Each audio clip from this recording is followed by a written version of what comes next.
Welcome to the Paul Adefarasin podcast, our interactive 15-minute review of this week's message. We revisit the word, surface the big ideas, and give you space to reflect, pray, and act. If you'd like the full message, though, you can watch it on YouTube or listen on Spotify after this episode. My name is Paul Adefarasin. Welcome to the Deep Dive. We take the research you send us, synthesize it, and give you those essential insights, so you're instantly up to speed. Today, we're diving into something really pretty provocative based on your sources. They're all centered around this theme: living as heaven's legal tender, the great exchange. And the core question is really this: what actually happens when heaven tries to establish its economy, like right here on Earth, through your life? The sources we're looking at argue that you are essentially heaven's currency, stamped with divine authority. Yeah, it's a pretty staggering idea, isn't it? Because it shifts how you think about identity. It's not just a label, a passive thing. It becomes an active medium of exchange. The source material basically argues that when someone is born again and filled with the Holy Spirit, they carry the actual image of God. And that image is the ultimate mark of value. Okay, the image of God is the mark of value. Right. And this image, it's meant to be used like currency, actively circulating throughout God's domain, which the sources say is the whole universe. Yeah. And the purpose, it's very practical. It's in order to bring heaven to earth and procure from heaven the things that ought to be on earth. Procure from heaven. Exactly. Which means you can't just sort of hope you're the image of God. You have to consciously assert that reality. I like that framing: passive status versus active medium. Okay, let's maybe start with the basic analogy: money, currency. Whether it's cash or crypto or even older systems like barter, it's fundamentally man's attempt to measure value, right? Facilitate trade. But the word itself, currency, implies movement, flow. It has current, it's dynamic. And that dynamic quality is, well, it's crucial when you start contrasting earthly economics with what the sources call divine economics. On Earth, a currency's value is tied pretty directly to national productivity. The source puts it bluntly: productive nations will always have powerful currency. Unproductive nations will always lose value. Pretty straightforward. Makes total sense. The strength of the dollar reflects the U.S. economy's output, manufacturing, services, all of that. But how does that translate to the individual level when we're talking divine currency? What's God's ROI, so to speak? Well, the idea is God invests his image, his ultimate value in you, in the individual. Yeah. And he expects a return. But that return isn't measured in dollars and cents. It's measured in creativity, in productivity, and maybe most importantly, in how much you contribute to advancing his overall plan. So the currency is meant to be spent on creation and contribution. Precisely. Your life, that circulating currency, isn't meant to be hoarded or kept static. It's designed to manifest divine wisdom, to make a real, tangible impact, especially, in a world that the sources say is, frankly, desperate for solutions. Okay, so if this currency is meant to flow and produce value, what gives it that initial, base value? We keep mentioning Imago Dei, the image of God. Why is that stamp so incredibly valuable in this divine economy? Right. The sources lay out a clear hierarchy of value. Yeah. They argue that the individual human being is God's highest value asset, period, in all of creation. Wow, highest value, more than planets. More than anything else. Not angels, not stars, not natural resources, do you? The sources describe the person as the visible other, who represents the invisible God. That's the starting point, the non-negotiable valuation. That's a really bold claim, and for that to hold any water, it needs serious backing. Which I think brings us to that story the sources use, the one about Jesus and the tax coin, in Luke. Exactly, a classic setup, right? The Pharisees and Herodians try to trap him politically. Should we pay taxes to Caesar or not? A no-win question, supposedly. But Jesus just asks for a coin, or a regular Roman denarius, and then he uses that coin to teach a lesson about authority and value. He says basically, look at it. Whose image is on this? Caesar's profile. And whose superscription? That's the inscription, the titles. And those titles weren't just fluff. There were things like Divine Augustus, implying Caesar was divine, and Pontificus Maximus, the great high priest. That little bit of silver basically carried the weight of Rome's entire political, religious, and military system. So that's the power of the stamp the sources are talking about. Caesar's image did several things, right? One, it made the coin legal tender. Two, it meant it could move freely across the whole Roman Empire. It flowed. And three, crucially, it was backed by the army, the treasury, the political machine of Rome. Yes. So here's the kicker. The sources draw this direct, almost startling comparison. If that coin, stamped with Caesar's finite image, had that much real-world power and backing, then the individual, stamped with the Imago Dei, the image of the infinite God, must have, well, the sources say, infinitely superior backing. Just think about that for a second. The backing isn't gold reserves somewhere. It's heaven's entire operational system. Infinite resources, angelic hosts, the actual power of God himself. Yeah. That's what stands behind the value of you as currency. Okay. So the real question becomes, why isn't this currency flowing more? Why isn't it manifesting its value everywhere? Which points directly to purpose. That divine stamp, the Imago Dei, it wasn't just like a membership badge. The sources connect it directly to the mandate of dominion back in Genesis 1. Right. The purpose of carrying the image is tied up with productivity, with stewardship, but dominion, that sounds kind of heavy, like world domination or something. How do the sources define it? Yeah, it's not about conquest in that sense. Dominion, they argue, isn't the starting line. It's the result of following a specific process.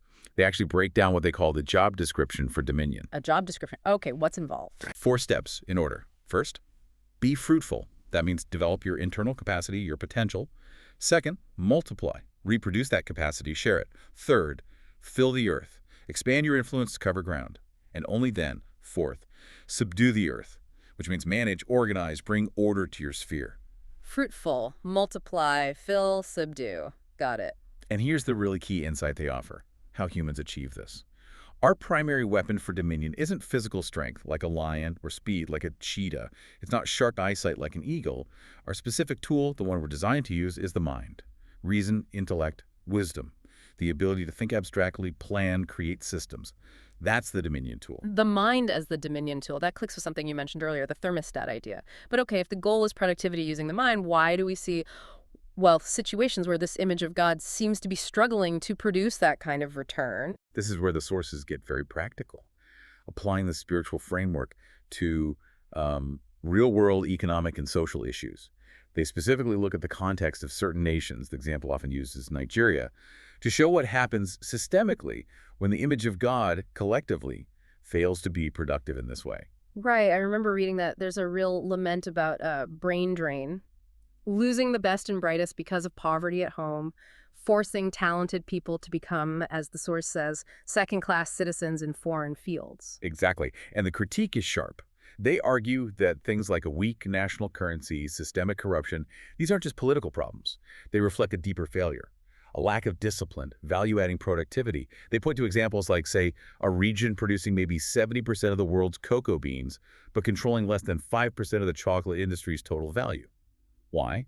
Because the value isn't added locally. The dominion tool, the intellect to process, manufacture, brand, market, isn't being fully deployed. And the sources suggest this links back to misplaced priorities, like politics focusing on personal gain instead of long-term investment in things like education, research, and development. Yes, precisely. Oh. It's framed as both a spiritual and a practical failure of leadership, failing to use their God-given currency, their intellect and influence, for the collective good, for building sustainable value. So what's the proposed solution then? According to these sources, it's not just about having revival meetings. It's about, you could say, spiritualized productivity. The image of God in people needs to lead the way by becoming highly productive, disciplined, investing in education, skills, entrepreneurship, creating tangible value that displaces corruption and builds strong systems. It's faith translating into economic reality. Okay, so it's about activating that value, which brings us nicely to the circulation part. How does this actually work? We need to shift from just knowing about being currency to actively living from that identity. How does that activate a currency flow and, change things around us? Right. The sources outline 5 specific ways this happens. 5 consequences, if you will, when an individual starts operating from this identity. The first one is maybe the most direct. Authority manifests. Authority manifests. Okay, like what? Give us an example. Well, classic one they use is Peter and John at the temple gate, the gate beautiful. There's a man, lame from birth, begging for money, earthly currency. Peter says, famously, silver and gold I do not have, meaning I don't have Caesar's coin right now, but such as I have. What did he have? He had the Imago Dei, heaven's currency. He used his authority, rooted in that identity, commanded the man to walk, and boom, healing. Wow. That healing instantly validated their message, their platform. The currency was spent, you could say, and the result was immediate transformation. Okay, authority manifests. What's next? Second consequence, resources flow. Resources. Okay, so if I start living from this identity, money just appears. Huh? Well, not necessarily like magic. The flow is described as sequential. The first resources that flow are typically supernatural. Things like wisdom, clear direction, faith for the impossible, specific insights you wouldn't normally have. Then, natural resources, money, people, opportunities tend to follow because the individual is now aligned with the purpose for which that currency was issued. It reflects that principle, right? Seek first the kingdom, and all these things will be added. The sources even mentioned examples like accounts of unexpected funds arriving just in time for ministry projects. The vision pulled the provision. Got it. Supernatural first, then natural. What's the third effect? This one's crucial. Atmosphere changes. This is the thermostat thing you mentioned earlier. Exactly that. A thermometer just reflects the room temperature. It passively adapts. A thermostat sets the temperature. It regulates the environment. An individual operating consciously as heaven's currency, the sources argue, is meant to be a thermostat. You regulate the spiritual, intellectual, even the emotional climate around you. Just by being who you are in God, asserting that identity, you change the atmosphere. You carry light.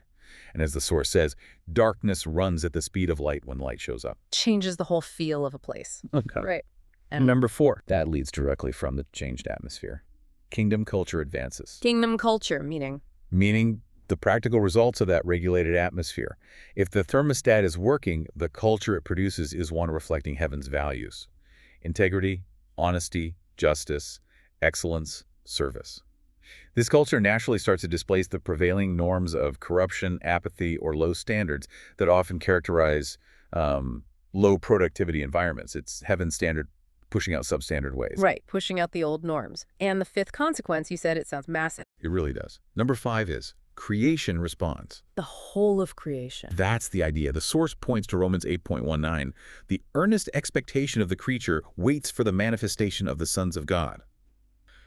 The suggestion is that all of creation, the natural world, systems, maybe even technology, is somehow like waiting for humans operating in their true identity, the imago Dei, to step up and fulfill that original dominion mandate. When you operate as God's currency, fully manifesting that image, creation itself starts to align correctly. It's designed to work with the rightly functioning image bearer. Wow. Authority, resources, atmosphere, culture, creation, responding, that's a lot. So we've got the infinite backing, the purpose is productivity through the mind, and the impact is transformative change. What's the actual mechanism? What gets this divine currency moving out of the spiritual wallet and into circulation? The core principle that ties it all together, according to these sources, is faith. They state it very clearly. Faith is the currency by which earth procures from heaven what is needed on earth. Faith is the conduit. It's what activates the value stamped on your identity and allows it to transact. Faith activates the currency. Okay, this has been quite the deep dive looking at our very identity through this economic lens. As we wrap up, let's make this really practical for you listening. It's clearly not enough just to nod along with the idea of Imago Dei. Absolutely not. It demands action.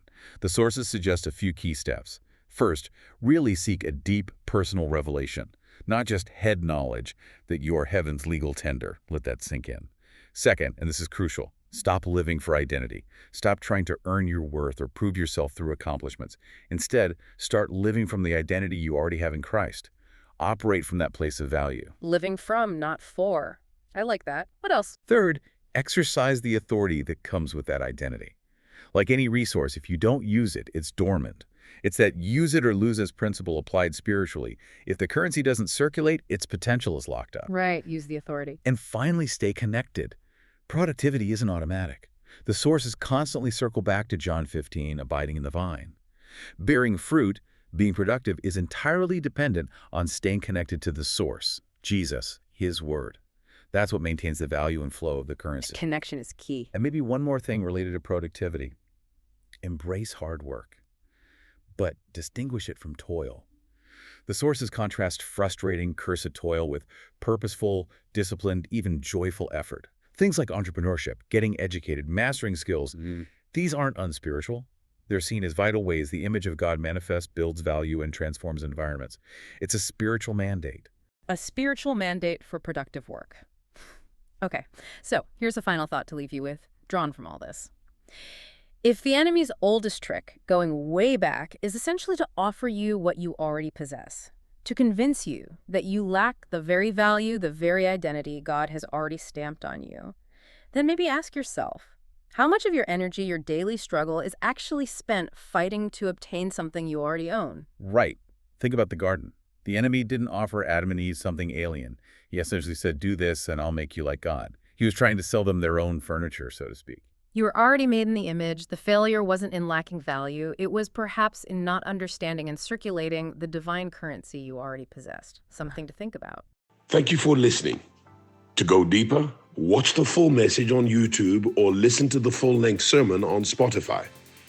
Follow the podcast, and please share it with someone who needs it and leave your response in the Q&A. Kindly keep your heart on fire, your eyes on Jesus, knowing you are the exception. Grace and peace. We love you deeply.